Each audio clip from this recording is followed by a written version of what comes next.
చల్లచల్లగా వాన పడుతుంటే వేడివేడిగా పన్నీర్ గోంగూర వండమందండి మా పాప.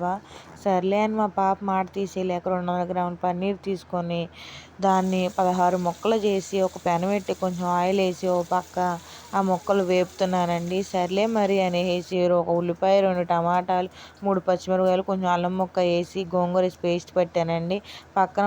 పక్క ముక్కలు వేగుతున్నాయని ఒక దాకెట్టి అందులో కొంచెం గోంగూర ఆ పేస్ట్ అంతా ఆయిల్ వేసి పేస్ట్ అంతా వేసేసి బాగా వేగాక ఉప్పు, కారం, పసుపు వేసి బాగా తిప్పుకున్నానండి. నూనె బాగా పైకి తేరుకునేలాగా అలా తిప్పుతూ ఉండంగా అంటే మనకు సరిపడినంత ఉప్పు వేసుకోవాలండి. దాంట్లో ఎగిపోయాక కొంచెం వాటర్ వేసుకోవాలి. అదంతా పైతే నాకు ఉప్పు కొంచెం సరిపోలేదట్టుందండి. కూసంత ఉప్పు వేసుకున్నానండి. అందులో ఇగోండి బాగా ఎర్రగా వేగిన ఈ పన్నీర్ ముక్కలు తీసుకెళ్ళి ఆ గ్రేవీలో వేసానండి. గ్రేవీలో అయితే సరిపోయిందని కొంచెం మసాలా వేసి పక్కన పెట్టేశానండి.